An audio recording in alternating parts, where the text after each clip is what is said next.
Look at the sky of your own life. Do you see a brilliant, life-giving sun at its center, or do you see this? An eclipse, a perpetual twilight, a profound and chilling darkness where your own light is supposed to be. You were not born to be an eclipse. You were born to be a star. But you have been taught to place the cold, dead moon of your own self-doubt, of your own fear, of your own unworthiness, directly in front of your own magnificent solar core. You have learned to block your own light, and you have been shivering in the shadow of your own making your entire life. This is not a video about finding a little more confidence. This is an act of cosmic realignment. We are about to move the moon. In the next few moments, we will not be adding light to your life. We will be unleashing the sun that you have hidden from yourself. Prepare for the end of the long night. There is a sun that lives within you, a star, a personal nuclear furnace of infinite energy, of boundless creativity, of radiant, unapologetic life. It is the center of your universe. It is the source of all your warmth, all your growth, all your light. This is not a metaphor. It is your soul's native state. But you have forgotten this. You have been taught to believe you are a planet, a moon, a cold, rocky body that must orbit other, greater sources of light for your warmth and your worth. You have been living in a state of perpetual twilight, shivering in the shadows, believing that the dim, reflected light of other people's approval is the only light you deserve. The hidden voice in your head, the voice of the eclipse, has convinced you that your own brilliance is dangerous, that to shine brightly is to be arrogant, and so you have kept your own sun under a bushel. You have been living in a self-imposed ice age, and you are tired, you are cold, you are depleted. Today the dawn is breaking. If you are tired of living in the shadows, if you are ready to stop orbiting and to start radiating, then take a slow, deep breath and turn your face towards the rising light. We are not here to find the sun. We are here to remember that we are the sun. Subscribe and join this sunrise, because the world does not need another planet. It needs your light, and it is time to shine. Part 1. The Dimmed Kingdom. Let us begin by honoring the reality you have been living in. The kingdom of the dimmed sun. Let us, with eyes of compassion, survey this land of perpetual twilight. Feel the texture of this world. It is a world of low energy. You wake up in the morning already feeling tired. The day ahead feels not like an adventure, but like a mountain you must climb with depleted reserves. You move through your tasks with a sense of duty, of effort, of just getting through it. Joy is not a constant, radiant state. It is a fleeting visitor, a brief flicker of warmth before the cold returns. This is the land of invisibility. You walk into a room and you feel unseen. You speak in a meeting and your words seem to float away, unheard. You have brilliant ideas, deep feelings, a wealth of wisdom, but it feels like you are behind a one-way mirror. You can see the world, but the world cannot see you. You have learned to be a spectator in your own life, a ghost at the feast of existence. This is not because you are uninteresting. It is because your own inner light is turned down so low that you have become energetically transparent. This is the land of self-doubt. Every decision is a struggle. You question your own motives, your own abilities, your own worth. The hidden voice is a relentless critic, a shadow dweller who is terrified of the light of a bold choice. Who are you to do that? You're not ready. What if you fail? This constant inner static of doubt is the cloud cover that perpetually obscures your sun.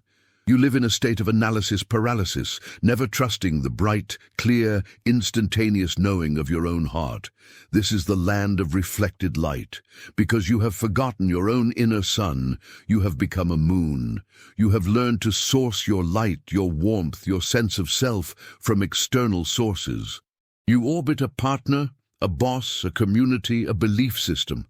Their approval is your sunlight, their disapproval is your eclipse. You change your shape, your opinions, your very being, to reflect whatever light they are willing to shine upon you. You are a professional people pleaser, a master of conformity. But the life of a moon is a life of profound dependency and anxiety. You live in constant fear that your sun will turn its face away, leaving you in the cold, absolute darkness. This twilight kingdom is not your natural habitat. It is an artificial environment created by a set of inherited and installed programs. The program of humility, which you were taught, meant hiding your light. The program of safety, which taught you that to shine too brightly is to become a target. The program of unworthiness, which told you that you do not deserve to take up space, to be the center of your own universe. You have been living under the tyranny of these shadowy beliefs for so long that you have mistaken the twilight for the only reality.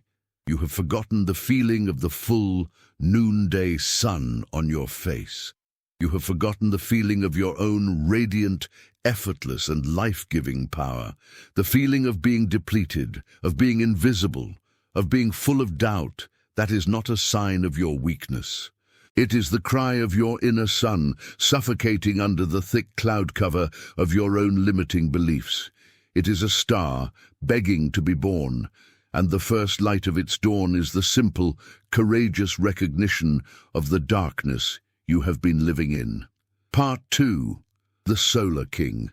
Who is this sun that we are seeking to become? The sun is the most powerful and ancient of all archetypes. It is the universal symbol of life, of consciousness, of the radiant, generative self. To activate the sun archetype is to align with the very source of all power in our solar system. Let us understand the attributes of this luminous archetype, for these are the qualities of your own forgotten divine nature. First, the sun is the center. The sun does not orbit, the sun does not chase, the sun does not plead for attention. The sun simply takes its place at the absolute center of its own universe, and it holds that center. And by its very presence, by the immense, unshakable gravity of its own being, it organizes the entire system around it. The planets, in their orderly and predictable paths, are a reflection of the sun's stable, unwavering presence. To activate the sun archetype is to stop being a planet, anxiously orbiting the approval of others. It is to have the profound courage to become the center of your own life. It is to know that your own well-being, your own joy, your own purpose is the gravitational center around which all other aspects of your life, your relationships, your career, your finances, must orbit. Second, the sun is radiant and generous. The sun does not hoard its light and its heat. It radiates it freely, constantly, and in all directions, without asking for anything in return. It gives, not as a transaction, but as an effortless expression of its own nature. It shines not because it should, but simply because it is a sun. Its giving is not a depletion of its resources. It is its very being. The sun understands the ultimate secret of abundance, that the more you give of your own true nature, the more you are yourself. To activate the sun archetype is to move out of the scarcity mindset of the planet, which fears it will not get enough light, and into the abundance mindset of the star, which knows it is the source of all light. Third, the sun is unapologetically visible. The sun does not apologize for its own brilliance. It does not dim its light so the stars can feel more important during the day. It does not worry that it is too much. It simply, fully and magnificently shines. It is a declaration of divine, self-evident presence. It says, "I am here." To activate the sun archetype is to release the shame of your own power. It is to give yourself permission to be seen in your full, brilliant, and radiant glory. It is to stop hiding your light and to allow your presence to illuminate the world without apology and without shrinking. Finally, the sun is life-giving and life-sustaining. Nothing in the solar system can grow without the sun's light. It is the ultimate source of all vitality, all nourishment, all life. The sun's radiance is not an act of ego. It is an act of profound service. By being its own magnificent self, it allows everything else to grow and to become itself. The flower that turns its face to the sun is a perfect metaphor. The sun does not force the flower to grow. It simply provides the consistent, life-giving energy that activates the flower's own innate potential to bloom. To activate the sun archetype is to understand that your highest service to the world is not to run around trying to fix everyone.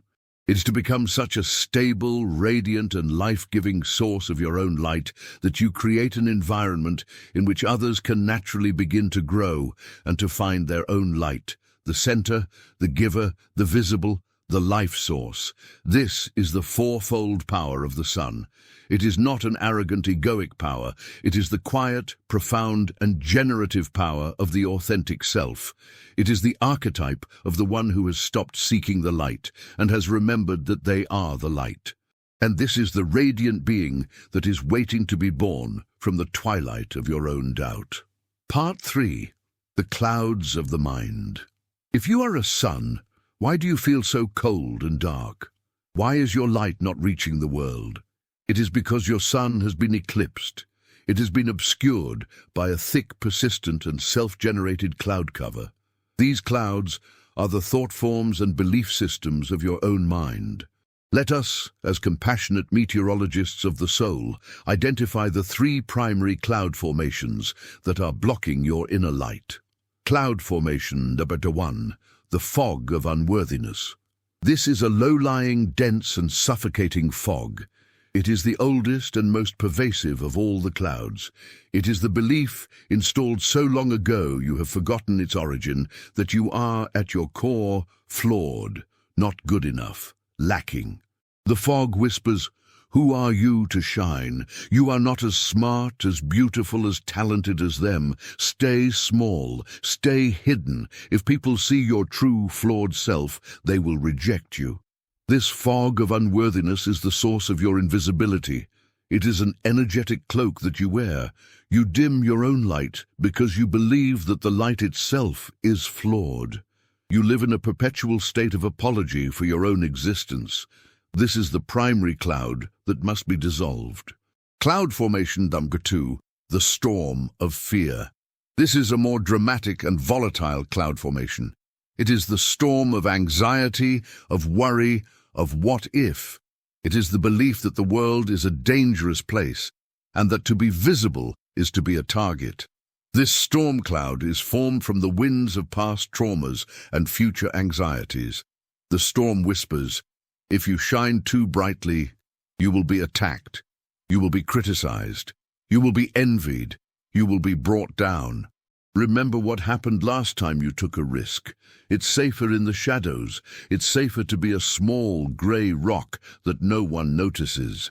This storm of fear is the source of your paralysis. It keeps you from launching your business, from speaking your truth, from sharing your creative gifts. You are a brilliant sun, but you have chosen to hide behind the asteroid belt of your own fears, believing it is a shield, when in fact it is a cage. Cloud formation, Dushka 3, the haze of codependency. This is a subtle, almost invisible, but deeply disempowering cloud formation. It is a hazy, sticky atmosphere that blurs the line between you and others. It is the belief that your worth and your well-being are dependent on the state of others. It is the program of the empath and the people-pleaser. The haze whispers, I cannot shine if the people around me are in darkness. It is my job to fix them, to heal them, to save them. My own light is not important. My own needs must wait. I am only as happy as the least happy person in my life.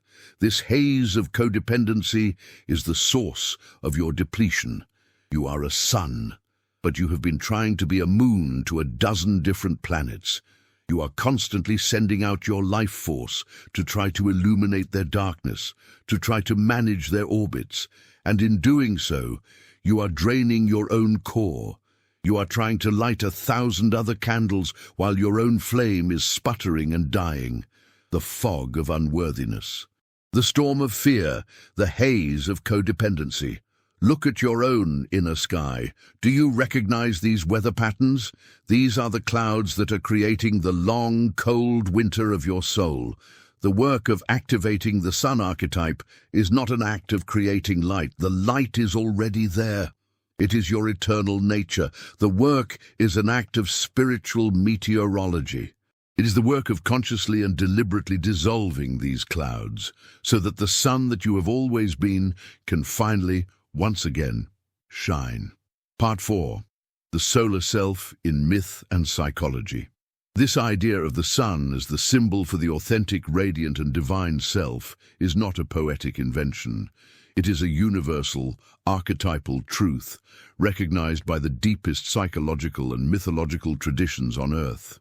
In ancient Egypt, the sun god Ra was the king of all gods, the creator of everything. He was the source of light, warmth, and life.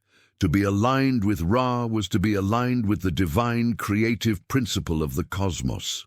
The pharaoh was not just a king, he was seen as the living incarnation of the son of Ra, a human bridge between the divine, solar world and the earthly realm. His job was to embody the stability and generative power of the sun for his entire kingdom. In ancient Greece, the sun god was Apollo. And Apollo was not just the god of the physical sun. He was the god of light in all its forms, the light of wisdom and prophecy. He was the patron of the oracle at Delphi, the light of music and poetry, the light of healing, and the light of self-knowledge. The great dictum inscribed at his temple was, "Know thyself." For the Greeks, to know oneself was to come into contact with one's own inner, divine, solar light. In the language of depth psychology, Carl Jung saw the sun as a primary symbol for the self. The self, for Jung, is the archetype of wholeness, the organizing principle of the entire psyche, the union of the conscious and the unconscious. It is the totality of who you are. The ego, the I that you think you are, is like the earth. It is important. It is where life is lived, but it is not the center. The self is the sun, the true center, and the ego's proper function is to orbit the self, to be in service to its light and its purpose. A person who is egocentric is like an inhabitant of a pre-Copernican universe who believes the earth is the center of everything. It is a limited and inaccurate view that leads to all sorts of neuroses. The process of individuation for Jung is a Copernican revolution of the psyche. It is the process of the ego realizing that it is not the center and consciously choosing to align itself with and to orbit the true solar center of the self.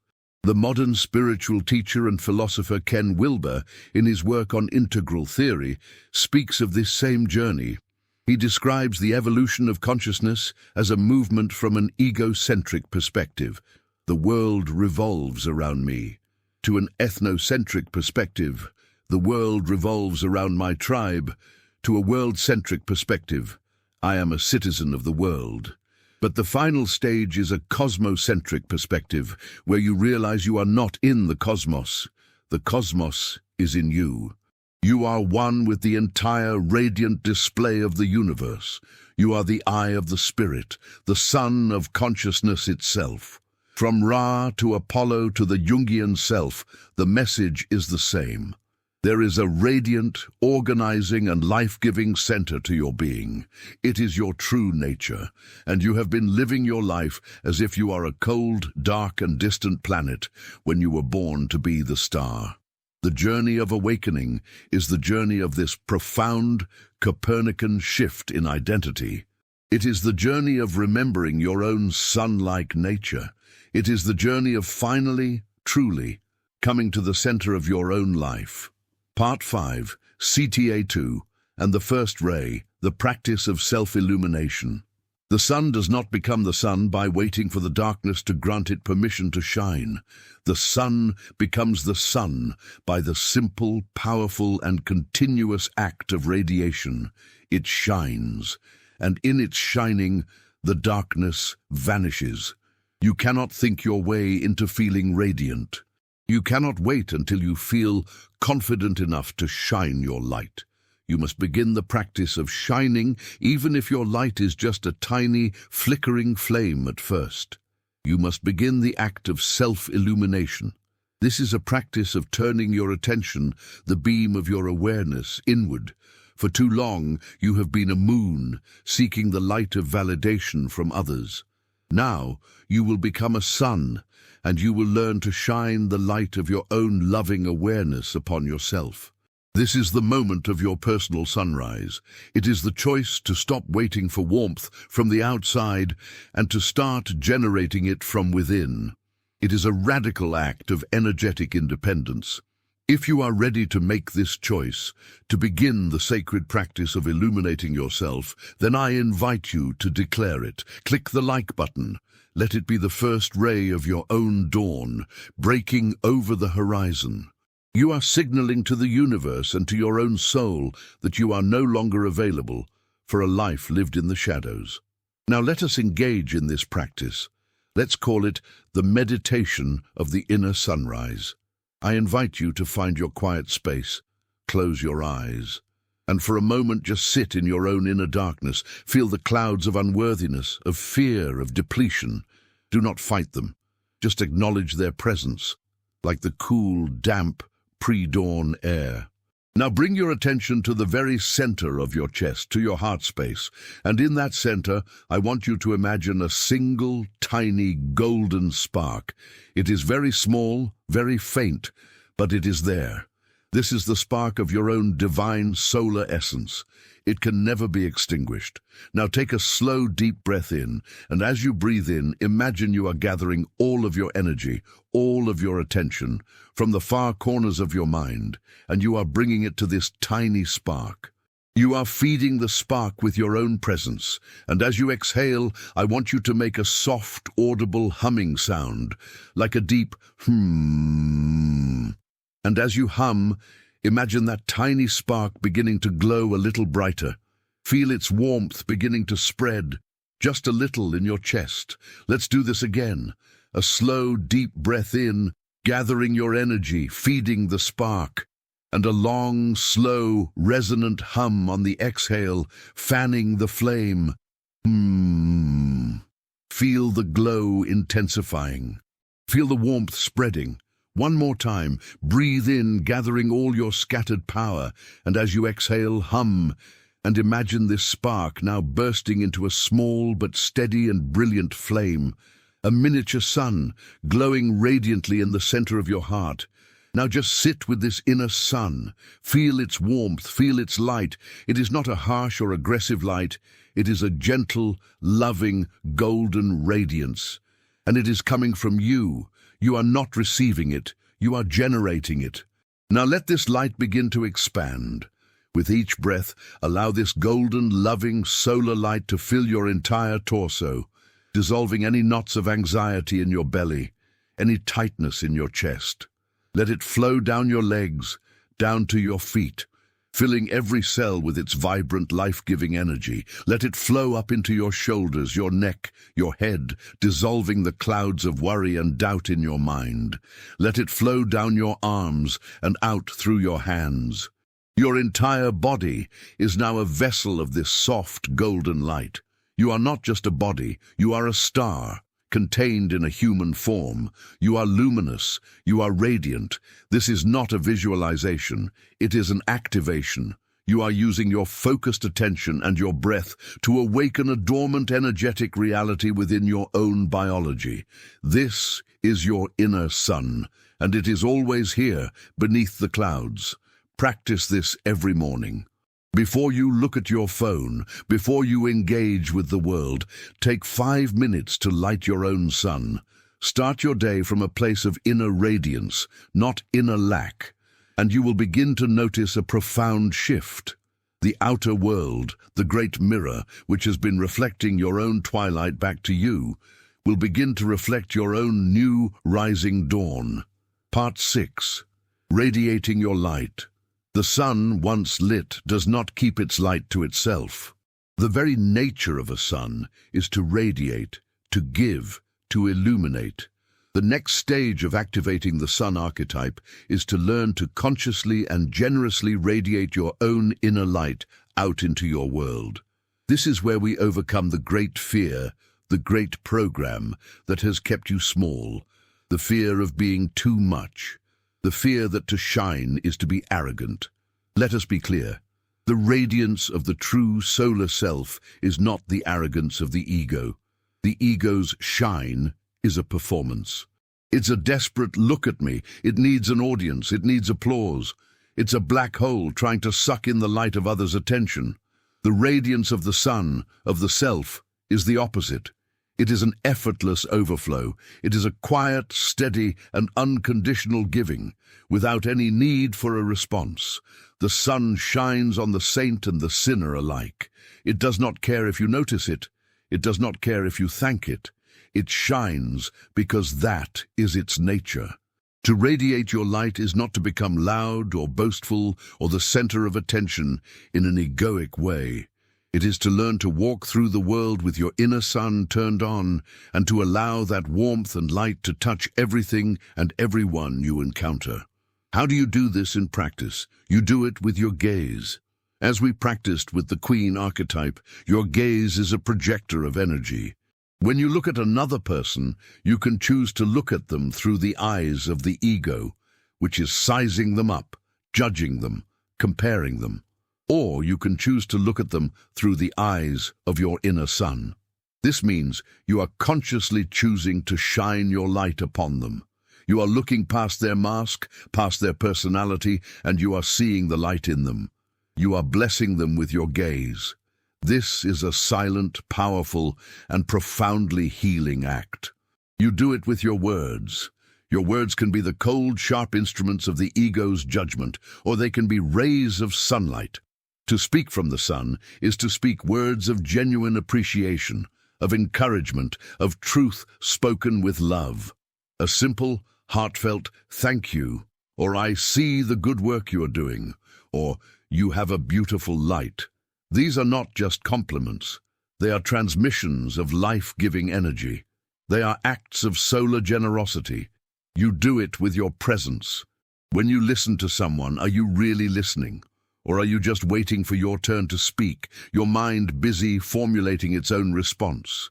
To listen from the sun is to give the other person the full, undivided gift of your radiant, silent attention. It is to create a warm, safe space in which they can be fully themselves. This is one of the greatest gifts you can give another human being. This is the practice. To move through your day, in every small interaction, with the conscious intention of being a source of warmth, of light, of life. And a magical thing happens when you do this. You realize that your own supply of light is infinite. The more you give, the more you have. Unlike a battery, which is depleted with use, the sun is not diminished by its own shining. In fact, the very act of radiating is what defines it and sustains it. The old program of the ego told you that life was a zero-sum game, that you had to hoard your energy to survive. The law of the sun is that life is an infinite-sum game. The more you radiate your own inner light, the more you activate the light in others, and the brighter the whole world becomes. You are not a candle which is consumed by its own flame. You are a star which is fueled by its own magnificent nuclear fire of self-expression. Part 7. The gravity of being. The life of the moon, the life of the planet, is a life of approval-seeking. You are constantly looking to an external sun to tell you that you are worthy, that you are good, that you are shining. Your emotional state is a roller coaster, dependent on the ever-changing opinions and moods of others. The activation of the sun archetype is the journey from approval-seeking to radical self-validation. It is the great Copernican revolution of the psyche, where you finally, definitively and unshakably realize that you are not the planet. You are the sun, and a sun does not need a planet to tell it that it is bright. Its brightness is self-evident. This is one of the most challenging and most liberating stages of the journey. It requires you to consciously and deliberately withdraw your need for external approval. It requires you to find your center of gravity within your own being. Let us explore this practice.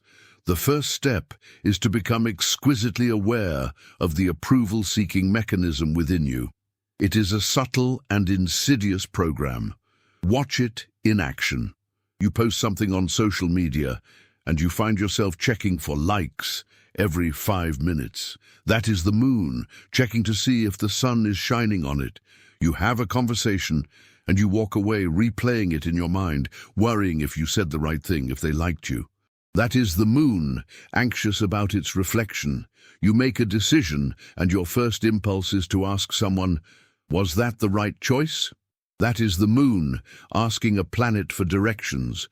The practice is to simply notice this mechanism without judgment. Ah, there it is. The approval-seeking program is running. The second step is to consciously unplug. This is an act of the warrior's sword. It is the decision to stop feeding the mechanism. This might mean taking a break from social media. It might mean making a decision, large or small, without asking for anyone's opinion. It might mean consciously choosing to do something that you know a friend or a family member will disapprove of, not as an act of rebellion, but as a practice of standing in your own authority. The third and most important step is to learn to give the approval to yourself. You must become your own sun. This is an active, internal practice. At the end of the day, instead of seeking validation for your accomplishments, you sit in silence. You turn your own loving solar awareness upon your day, and you say to yourself, "You did well. You acted with integrity. You were courageous. I am proud of you." You are not waiting for the world to give you a gold star. You are placing the crown upon your own head. When you make a mistake, when you fail, instead of descending into the self-criticism of the hidden voice, you shine the light of your own compassion upon yourself. You say, "You learned something. You were brave to try. Your worth is not diminished by this. I love you." This is the art of self-parenting, of becoming your own inner source of unconditional love and validation. It is the process of building a powerful internal center of gravity. As you do this, your entire energetic posture changes. You stop leaning on others. You stand up straight, centered in your own being. And a strange thing happens.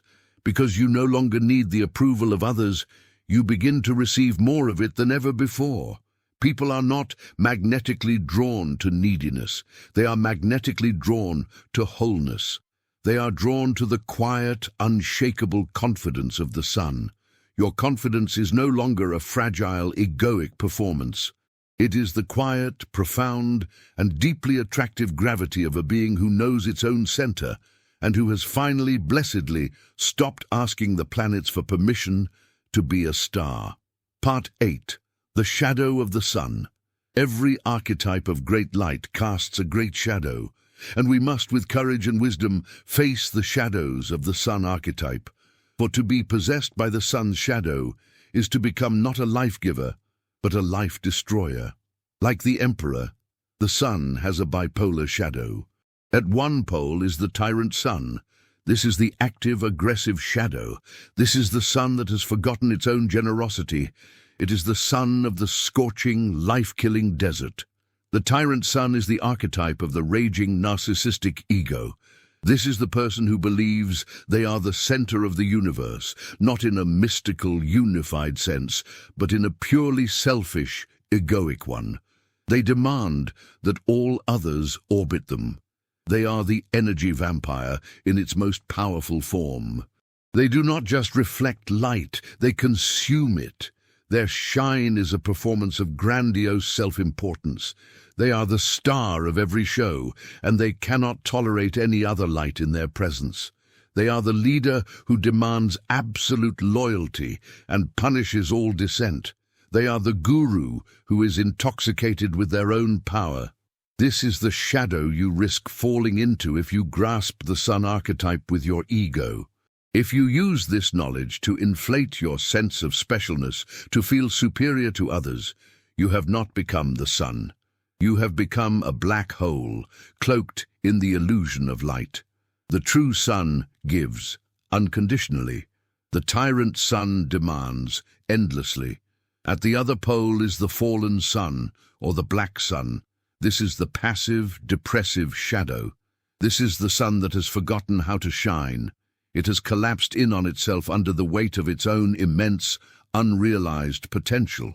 This is the archetype of the person who knows, deep down, that they have a great light within them, but they are too afraid, too wounded, too full of despair to express it. Their energy is not radiant, it is implosive. They are a potential supernova that has become a dwarf star. This is the state of profound depression, of meaninglessness, of imposter syndrome in its most acute form. The fallen sun feels the immense gap between the magnificent being they know they are on a soul level and the small, ineffective life they are living. And this gap creates a profound and chronic pain. They are often highly creative, highly intelligent, highly sensitive people, but their light is trapped within them. They are a sun that has become its own eclipse. This is the shadow that many seekers on the path fall into when they awaken to their own potential but are too afraid to embody it. The path of activating the true sun archetype is the path of walking the razor's edge between these two shadows.